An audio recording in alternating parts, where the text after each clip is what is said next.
Professional tools made affordable. Need reliable tools for your home, negosyo, and construction projects? Visit Inco Tools Depot Lipa, a much bigger one-stop shop and a fifth depot in the Philippines with more stocks for professional tools made affordable. From cordless power tools to complete industrial and hardware essentials, we've got what you need to get the job done. Visit Inco Tools Depot Lipa along Barangay Banay-Banay near Fernando Air Base, Lipa City. Open daily from 8 a.m. to 6 p.m. Call or text 0917-186-0010. Inco Tools Depot Lipa, professional tools made affordable. Nakaradyo ka pa ba? Iba pag kami. Baka DJ Rico yan. Baka DJ Rico yan. Baka DJ Rico yon. Baka DJ Rico yan. DJ Rico. This is DJ Rico kasama nyo. Kung saan ang kanta nyo ay ibibida ko. You guys are still in sync with the most influential Good Vibes radio station, GV 99.9, your Good Vibes. GV Balita Express. GV Balita Express. Mga may init na bagong balita. Mga balitang dapat mong malaman ngayong umaga. GV Balita Express. GV Balita Express. Mga balitang kinalap ng buong puwersa ng GV 99.9 Batangas. GV Balita Express. GV Balita Express. Mga balita sa loob at labas ng Timog Katagalugan. GV Balita Express. GV Balita Express. Narito na ang GV Balita Express. Magandang umaga mga ka-vibes. Kayo ngayon ay nakatutok sa GV Balita Express. Kasama ninyo ang inyong lingkod, Kiko Barako, at kasama natin sa kabilang linya si DJ Joey Boy. Kami ang maghatid sa inyo ng pinakabagong balita at mahalagang impormasyon na keeping you GV informed, GV aware, and GV updated. Muli, ito ang GV Balita Express. oras natin na 12 minuto makalipas ang alas 8 ng umaga. Hatid sa atin yan ng Biogesic. Headaches can strike anytime, anywhere. Kaya always bring Biogesic anytime, anywhere. Choose ingat, choose Biogesic. At dumako naman tayo sa ating headlines balita. Bagyong Quiapo at Habagat patuloy na nagdudulot ng ulan sa Luzon. Batangas makakaranas ng pag-ulan at pagkulog. Malacanang magbibigay ng 100,000 pisong ayuda sa bawat sugatang miyembro ng Philippine Navy sa Ayungin Shoal. Chinese Coast Guard muling nag-water cannon sa misyon ng Pilipinas sa Baho de Masinloc. PCG at BFAR nagsasagawa ng investigasyon sa fish kill sa Laguna de Bay sa Pililla, Rizal. Libo-libong Batanggenyo nakiisa sa makulay na pagdiriwang ng ika-57 Foundation Day at Sublian Festival ng Batangas City. At simulan natin ang ating balitaan sa lagay ng panahon. Bagyong Quiapo at Habagat patuloy na nagdudulot ng ulan sa Luzon. Batangas makakaranas ng pag-ulan at pagkidlat pagkulog. Para sa detalye ng balita, ihahatid sa atin ni DJ Joey Boy. GV Balita Express. GV Balita Express. Ikaw, magandang umaga mga ka-vibes. Nagbabala nga po ang Pag-asa matapos lumakas bilang isang tropical storm ang Bagyong Quiapo habang papalapit ito sa pinakahilagang bahagi ng Luzon. Sa pinakahuling weather bulletin na inilabas kaninang alas 5 ng madaling araw, namataan ng sentro ng bagyo sa layong 820 kilometers silangan ng northern Luzon. Taglay nito ang lakas ng hangin aabot sa 65 kilometers per hour at may pagbugsong umaabot hanggang 80 kilometers per hour at kumikilos pakanluran, hilagang kanluran sa bilis naman na 30 kilometers per hour. Nakataas na po ang tropical cyclone wind signal number 2 sa mga probinsya ng Batanes, Babuyan Islands, hilagang bahagi ng Cagayan at hilagang bahagi ng Ilocos Norte. Samantalang signal number 1 naman ang umiiral sa nalalabing bahagi ng Cagayan, Isabela, Nueva Vizcaya, Quirino, Apayao, Abra, Kalinga, Mountain Province, Ifugao, Benguet, Ilocos Sur, La Union at ilang bahagi ng Aurora. Nagbabala rin po ang Pag-asa sa posibilidad ng malalakas hanggang sa matinding pag-ulan, malalakas na bugso ng hangin at mapanganib na kondisyon sa karagatan, lalo na sa hilagang baybayin ng Luzon. Kaya pinapayuhan ng maliliit na sasakyang pandagat na huwag nang pumalaot habang nananatiling maalon ang mga karagatan. Inaasahang lalabas ng Philippine Area of Responsibility ang Bagyong Quiapo bukas, Hulyo 25, bago magtuloy ng direksyon sa Taiwan Strait at sa Southern China. Samantala mga ka-vibes, dito naman po sa Calabarzon Region, kasama na ang Mimaropa, Metro Manila, Pangasinan at dito sa lalawigan ng Batangas sa mga ay makakaranas ng maulap na kalangitan na may kalat-kalat na pag-ulan at thunderstorms na maaaring magdulot ng pagbaha at pagguho ng lupa sa mga lugar na madaling maapektuhan. Sa lalawigan ng Batangas, naglalaro po ang temperatura sa 24 to 30 degrees Celsius na may mahina hanggang katamtamang hangin mula kanluran hanggang timog kanluran at katamtamang kondisyon ng karagatan. Patuloy pong pinapayuhan ng publiko na manatiling alerto lalo na sa mga lugar na mababa at bulubundukin, habang pinapayuhan din ang mga mangingisda at maliliit na sasakyang pangdagat na mag-ingat po sa paglalayag. Patuloy pong binabantayan ng Pag-asa ang galaw ng Tropical Storm Quiapo habang nagpapatuloy din ang epekto ng habagat sa malaking bahagi ng bansa. Para sa GV Balita Express, ito si DJ Joey Boy sa GV 99.9. Your good vibes. Maraming salamat DJ Joey Boy. Samantala, Malacanang magbibigay ng 100,000 ayuda sa bawat sugatang miyembro ng Philippine Navy sa Ayungin Shoal. Para sa detalye ng balita, GV Balita Express. Balita Express. magkakaloob ang Malacanang ng tig 100,000 pisong tulong pinansyal sa 2 miyembro ng Philippine Navy na nasugatan sa naganap na insidente sa Ayungin Shoal. Ayon sa palasyo, ang ayuda ay bilang pagkilala sa katapangan, sakripisyo at dedikasyon ng mga sundalong nasaktan habang ginagampanan ang kanilang tungkulin sa pagtatanggol sa karapatan at soberanya ng Pilipinas sa West Philippine Sea. Hindi pa inilalabas ng Malacanang ang pagkakakilanlan ng 2 Navy personnel at ang lawak ng kanilang mga pinsala. Gayunpaman, tiniyak ng pamahalaan na patuloy silang makakatanggap ng kinakailangang suporta at tulong habang nagpapagaling. Matatandaan na una nang inulat ng Armed Forces of the Philippines o AFP na isang miyembro ng Philippine Navy ang nasugatan sa ulo matapos umanong hampasin ng baton na gawa sa kahoy sa insidente sa Ayungin Shoal. Samantala, mariing itinanggi ng Chinese Coast Guard ang alegasyon at iginiit na ang mga tauhan umano ng Pilipinas ang unang gumamit ng mga sagwana bilang sandata laban sa kanilang mga tauhan. Patuloy namang naninindigan ang Pilipinas sa pagprotekta sa soberanya at mga karapatan nito sa loob ng Exclusive Economic Zone sa West Philippine Sea.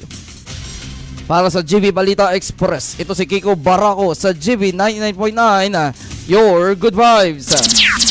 Samantala, Chinese Coast Guard muling nag-water cannon sa misyon ng Pilipinas sa Baho de Masinloc. Para sa detalye ng balita, ibalita mo, DJ Joey Boy. GV Balita Express. Balita Express. DJ Kiko, muling uminit nga ang tensyon sa West Philippine Sea matapos gamitan ng water cannon ng Chinese Coast Guard o CCG ang convoy ng Pilipinas na naghahatid ng pagkain, gasolina at iba pang supply para sa mga mangingisdang Pilipino sa Baho de Masinloc. Ayon sa ulat, nasa humigit kumulang 100 nautical miles mula sa Zambales ang barko ng Bureau of Fisheries and Aquatic Resources o BIFAR nang sundan ito ng isang barko ng Chinese Coast Guard. Hiniling ng BRP Datu Dumang Sil sa Chinese vessel na panatilihin ang ligtas na distansya. Gayunman, iginiit ng CCG na umano'y pumasok ang mga barko ng Pilipinas sa tinatawag nilang Huangyan Island na siyang tawag ng China sa Baho de Masinloc. Nang nasa 13 nautical miles na lamang ang convoy ng Pilipinas mula sa Baho de Masinloc, nagsimula na ang Chinese Coast Guard na magpaputok ng water cannon sa loob ng halos 2 minuto. Ayon sa Philippine Coast Guard, hindi naman direktang tumama sa barko ng Pilipinas ang malakas na bugso ng tubig. Sa kabila ng insidente, matagumpay na naihatid ng BIFAR at Philippine Coast Guard ang pagkain, gasolina at iba pang kinakailangang supply ng mga mangingisdang Pilipino sa lugar. Patuloy namang naninindigan ng Pilipinas sa pagpapatupad ng mga lehitimong operasyon nito sa loob ng West Philippine Sea. Para sa GV Balita Express, ito si DJ Joey Boy sa GV 99.9. Your good vibes. Maraming salamat DJ Joey Boy. Samantala, pumunta naman tayo sa ibang balita. Sandigan Bayan, pinagpapaliwanag si Senador Marcoleta sa posibleng preventive suspension. Para sa detalye ng balita, GV Balita Express. GV Balita Express. pinagpapaliwanag ng Sandigan Bayan si Senador Rodante Marcoleta kung bakit hindi siya dapat pansamantalang suspendihin sa kanyang pwesto habang dinidinig ang kasong plunder na isinampa laban sa kanya. Sa inilabas na kautusan ng Anti-Graft Court, binigyan ng senador ng 10 araw na hindi maaaring palawigin upang magsumite ng paliwanag kaugnay ng posibleng preventive suspension alinsunod sa Anti-Plunder Act at sa revised internal rules ng Sandigan Bayan. Noong Miyerkules, humarap si Marcoleta sa arraignment kung saan naghain siya ng not guilty plea sa kasong plunder at sa hiwalay na kasong paglabag sa Presidential Decree No. 46 o Anti-Graft Law o Anti-Gift Law na nagbabawal sa mga opisyal na pamahalaan na tumanggap ng regalo o anumang pabor dahil sa kanilang posisyon. Ayon sa Office of the Ombudsman, tumanggap umano si Marcoleta ng 65 milyong piso. Hindi idineklarang donasyon noong siya ay kongresista pa. Naghaharap din siya sa hiwalay na reklamo dahil sa umano'y pagtanggap ng 25 milyong piso mula sa negosyanteng si Joseph Espiritu. Maring itinanggi naman ni Senador Marcoleta at Joseph Espiritu ang lahat ng paratang laban sa kanila. Samantala, naghain na rin ng not guilty plea ang mga kapwa akusado ni Marcoleta sa kasong plunder, kabilang sina dating Congressman Mike Defensor at mga negosyanteng sina Joseph Espiritu at Aristotel Viray. Para sa GV Balita Express, ito si Kiko Barako sa GV 99.9, your good vibes. Samantala, dumako naman tayo sa iba pang balita. Australia magbibigay ng halos 1.2 billion maritime aid sa Pilipinas. Ang detalye ng balita ihahatid sa atin ni DJ Joey Boy. GV Balita Express. GV Balita Express. Magkakaloob ang Australia ng halos 1 bilyon at 200 milyong pisong bagong maritime assistance sa Pilipinas upang mapalakas ang seguridad sa karagatan sa gitna ng tumitinding tensyon sa West Philippine Sea. Inanunsyo ito ni Australian Foreign Minister Penny Wong sa kanyang pagbisita sa Maynila. Kabilang sa ayuda ang mga makabagong drone para sa Philippine Coast Guard gaya ng underwater drones, counter-drone systems at heavy lift unmanned aerial vehicle o UAVs. Kasama rin sa pakete ang pagsasanay para sa mga drone operator na nagkakahalaga ng mahigit 427 milyong piso. Bukod dito, maglalaan din ang Australia ng 770 milyong piso sa loob ng 4 na taon para naman yan sa Civil Maritime Assistance na layong mapahusay ang pagbabantay sa malawak na karagatan ng Pilipinas. Ayon sa Australia, doble ito kumpara sa mga naunang tulong na ibinigay sa bansa. Samantala, pinatikos ni Foreign Minister Wong ang kamakailang submarine launch missile test ng China sa pinagtatalo ng karagatan na ayon sa ulat ay lumipad sa himpapawid ng Pilipinas at bumagsak sa pinagtatalunang karagatan na ayon sa ulat ay lumipad sa himpapawid ng Pilipinas at tumagsak malapit yan sa mga bansa sa Pacific. Tinawag niya itong provocative at destabilizing. Ang pagbisita ni Wong ay kasabay ng pagiging ASEAN Chair ng Pilipinas at ng paggunita ng ika-80 anibersaryo ng diplomatikong relasyon ng Pilipinas at Australia. Para sa GV Balita Express, ito si DJ Joey Boy sa GV 99.9, your good vibes.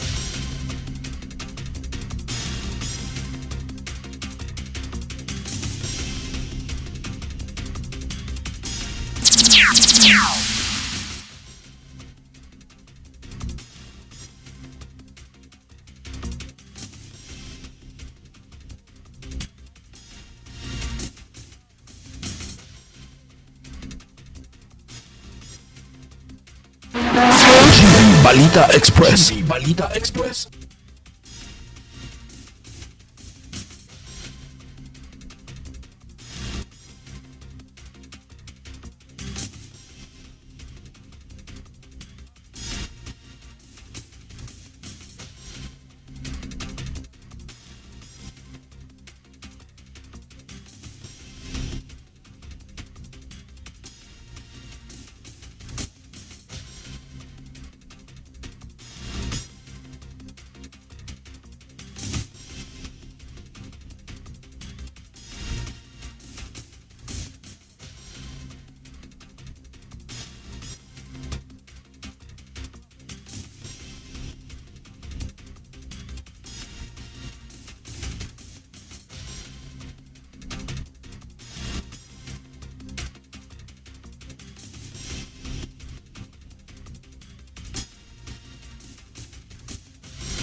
Balita Express. Balita Express. Iko, iniimbestigahan na nga ng Philippine Coast Guard o PCG at Bureau and Fisheries and Aquatic Resources sa OBFAR ang naitalang fish kill sa bahagi ng Laguna de Bay sa bayan ng Pililla, Rizal.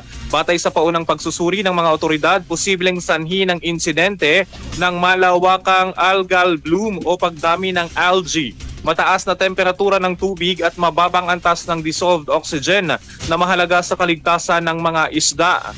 Ayon sa mga eksperto, kapag bumaba ang oxygen sa tubig, maaari itong magdulot ng stress at pagkamatay ng mga isda. Agad namang nagsagawa ang PCG at BFAR ng joint assessment kabilang ang drone survey sa apektadong lugar habang nakikipag-ugnayan ang mga ito sa Laguna Lake Development Authority o LLDA para sa mas malalim na pagsusuri at agarang pagtugon sa insidente. Ayon pa sa LLDA, nagsasagawa na rin sila ng water sampling at scientific evaluation upang matukoy ang eksaktong dahilan ng fish kill. Sinisiyasat din kung ano o kung may naging epekto ang pabago-bagong kondisyon ng panahon at iba pang salik sa kalidad ng tubig sa lawa. Patuloy namang minomonitor ng mga kinauukulang ahensya ang sitwasyon upang maiwasan ang mas malawak na pinsala sa kabuhayan ng mga mangingisda at ng ekosistema ng Laguna de Bay. Para sa GV Balita Express, ito si DJ Joey Boy sa GV 99.9. Your good vibes. At sa pagpapatuloy ng ating balita, pagpapasok ng mga prangkisadong tricycle sa New City Hall ng Lipa, isinusulong para sa detalye ng balita. GV Balita Express. Balita Express. Isinusulong ng Sangguniang Panglungsod ng Lipa ang pagpapahintulot sa mga prangkisadong tricycle na makapasok sa New City Hall sa Areza Place upang mapadali ang biyahe ng mga empleyado at mamamahayang nagtutungo sa gusali. Sa kanyang privilege speech sa ika-27 regular na sesyon ng Sangguniang Panglungsod, inihain ni Konsehal Leonilo Nilo Katipon ang panukalang payagan ang mga tricycle na may balidong prangkisa sa rutang Tangway, Tibega, San Carlos, Robinson na bumabiyahe hanggang sa New City Hall. Ayon kay Katipon, marami pa ring pasahero ang nahihirapang makapasok sa City Hall dahil limitado ang kapasidad ng kasalukuyang libreng sakay, kaya napipilitan ng iba na maglakad papunta at palabas ng gusali. Anya, tanging mga tricycle na may regular o district franchise lamang ang dapat pahintulutang magsakay at magbaba ng pasahero sa naturang lugar. Hinikayat din niya ang mga operator at driver na panatilihing makatwiran ng pamasahe upang hindi mabigatan ang mga pasahero.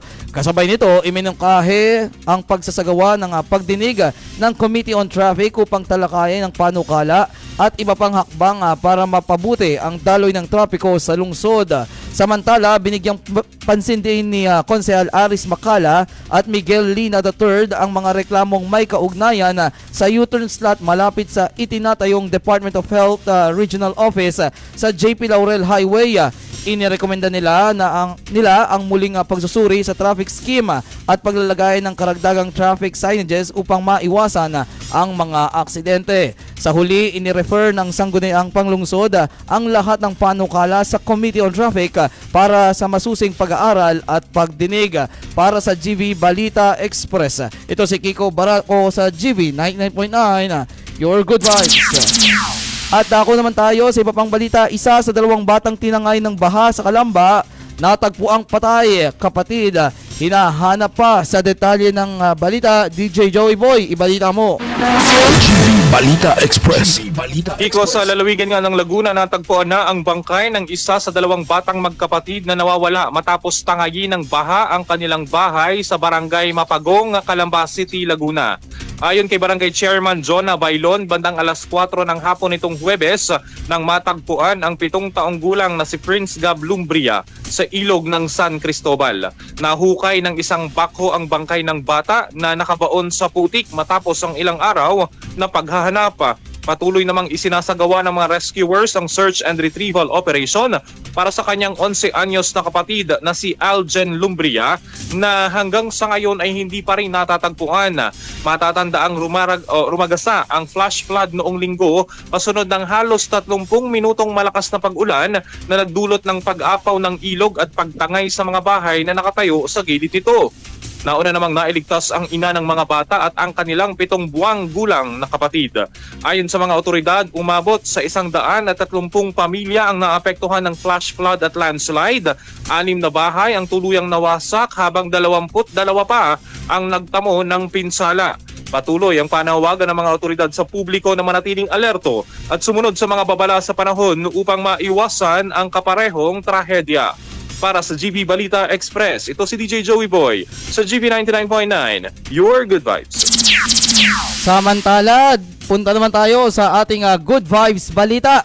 PBBM pinasinayaan ang 866 million irrigation project sa Palawan. Mahigit 400 magsasaka ang makikinabang sa detalye ng balita. GB Balita Express. Pinangunahan ni Pangulong Ferdinand Marcos Jr. ang pagpapasinayas at turnover ng Ibato Iraan Small Reservoir Irrigation Project sa Barangay Sagpangan, Bayan ng Aborlan, Palawan. Ang proyekto na nagkakahalaga ng 866.2 million pesos ang kauna-unahang reservoir type irrigation system sa lalawigan at itinuturing ding pinakamalaking proyekto ng National Irrigation Administration o NIA sa Palawan. May kakayahan itong magbigay ng tuloy-tuloy na supply ng tubig sa mahigit 1,000 hektarya ng sakahan sa mga barangay ng Iraan, Isaub at Sagpangan na inaasahang makikinabang ang 425 na magsasaka at kanilang mga pamilya. Ayon sa Pangulo, sa pamamagitan ng bagong irrigation system, hindi na lamang aasa ang mga magsasaka sa pabago-bagong panahon at ulan. Anya, makakatulong ito upang mapataas ang pag-ani, mapaganda ang kalidad ng mga produktong agrikultural at madagdagan ang kita ng mga magsasaka. Matapos ang programa, nagtungo rin si Pangulong Marcos sa Puerto Princesa City upang pangunahan ang pamamahagi ng 10 kilong bigas sa 1,000 benepisyaryong pamilya sa ilalim ng Local Government Support Fund. Ayon sa Pangulo, bahagi ito ng patuloy na hakbang ng pamahalaan upang labanan ang kagutuman, mapalakas ang seguridad sa pagkain at matulungan ang mga pamilyang higit na nangangailangan. Para sa GB Balita Express, ito si Kiko Barako sa GB 99.9, Your Good Vibes. Samantala, ito pang isang balita, libo-libong Batanggenyo nakiisa sa makulay na pagdiriwang ng 57th Foundation Day at Sublian Festival sa Batangas City. Sa detalye ng balita, ihahatid ni DJ Joey Boy. GB Balita Express. Mga ka-vibes, isang makulay at matagumpay na selebrasyon nga ang nasaksihan kahapon ng ating mga ka-vibes sa pagdiriwang ng ika-57 Foundation Day ng Batangas City at Sublian Festival 2026 na dinulhan ng libo-libong Batanggenyo at mga panauhin mula sa iba't ibang sektor. Sinimula ng pagdiriwang sa pamamagitan ng misa ng pasasalamat na pinangunahan ni na Father Ilde Dimaano at Father Angel Pastor. Kasunod nito ang flag raising ceremony at pag-aalay ng bulaklak sa bantayog ni Gat Apolinario Mabini bilang pagpupugay sa kasaysayan at mga naging ambag ng mga naunang henerasyon sa pag-unlad ng lungsod. Dumalo sa programa sina Batangas City Mayor Marvin Marino, Congressman Beverly Abaya Dimacuha, Vice Mayor Eliza Cruz at mga miyembro ng Sangguniang Panlunsod, mga opisyal ng lokal na pamahalaan, gayon din sina Miss Global Universe 2026 Lindsay Maranan at Binibining Lunsod ng Batangas 2026 Nika Dadua. Naging tampok din ang Grand Parade na nilahukan ng libo-libong walking contingents mula sa mga barangay, paaralan, tanggapan ng pamahalaan, pribadong sektor, transport groups at iba't ibang organisasyon. Mas naging makulay pa ang parada sa pagtatanghal ng mga street dancers at minibands mula naman yan sa iba't ibang paaralan. Kasabay ng selebrasyon, dinagsarin ang food bazaar sa Plaza Mabini na nag-alok ng mga paboritong pagkaing Batanggenyo tulad ng lomi, kakanin, lechon, inihaw at iba pang lokal at international na putahe bilang suporta naman sa mga lokal na negosyante. Nagtagisan din sa husay sa pagluluto ang iba't ibang barangay at samahan sa pamana ng Panlasa Cook-Off Challenge, kung saan itinampok ang mga natatanging lutuing Batanggenyo gaya ng kalderetang alae, nilupak at sinaing na tulingan. Bilang pagtatapos naman ng maghapong selebrasyon, nagsaya ang mga Batanggenyo sa Street Bubble Party na pinangunahan ni Mayor Marvy Marino na sinundan ng isang makulay na fireworks display bilang hudyat ng matagumpay na pagdiriwang ng Foundation Day at Sublian Festival. Tiniyak naman ng Batangas Component City Police Station, Traffic Development and Regulatory Office o TDRO, Discipline and Security Services o DSS at City Disaster Risk Reduction and Management Office o CDRRMO ang kaayusan at seguridad ng buong pagdiriwang. Para sa GV Balita Express, ito si DJ Joey Boy sa GV 99.9, Your Good Vibes. Samantala mga ka-vibes, Bantay Bulkan naman tayo. GV 99.9 Bantay Bulkan. Taal Volcano nananatili sa alert level 1. 31 volcanic earthquakes ang naitala sa detalye ng balita. GV Balita Express. Nananatiling nasa alert level 1 ang Bulkang Taal ayon sa pinakahuling bulletin ng PHOX na inilabas ngayong Hulyo 24. Sa nakalipas na 24 oras, nakapagtala ang PHOX ng 31 volcanic earthquakes kabilang ang isang volcanic tremor na nagpapatuloy mula alas 5:42 ng umaga noong Hulyo 23. Na itala rin ang pagbuga ng 741 na tonelada ng sulfur dioxide kada araw habang umabot naman sa 750 meters ang taas ng steam plume na inanod patimog silangan. Nakitaan din ng pansamantalang pamamaga o inflation ang Taal Volcano Island. Dahil dito, mahigpit pa rin pinagbabawal ang pagpasok sa permanent danger zone lalo na sa main crater at daang Castilla Fissures. Gayon din ang pamamalagi sa Taal Volcano Island. Pinapayuhan din ang mga piloto na iwasang magpalipad ng sasakyang panghimpapawid malapit sa tuktok ng bulkan dahil sa panganib na dulot ng biglaang pagbuga ng abo o singawa. Ayon sa PHOX, bagamat nasa alert level 1 pa lamang ang bulkan, maaari pa rin magkaroon ng phreatic o steam-driven explosions, volcanic earthquakes, pagbuga ng volcanic gas at paglabas ng abo, kaya't patuloy na pinapayuhan ng publiko na manatiling alerto at sundin ang mga abiso ng mga otoridad. Para sa GV Balita Express, ito si Kiko Barako sa GV 99.9, Your Good Vibes.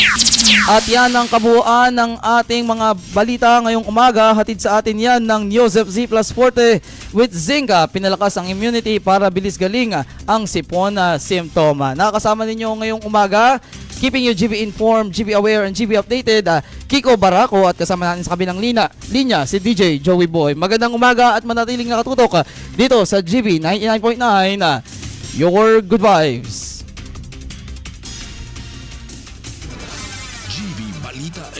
GV Balita Express. Mga may init na bagong balita, mga balitang dapat mong malaman ngayong umaga. GV Balita Express. GV Balita Express. Mga balitang kinalap ng buong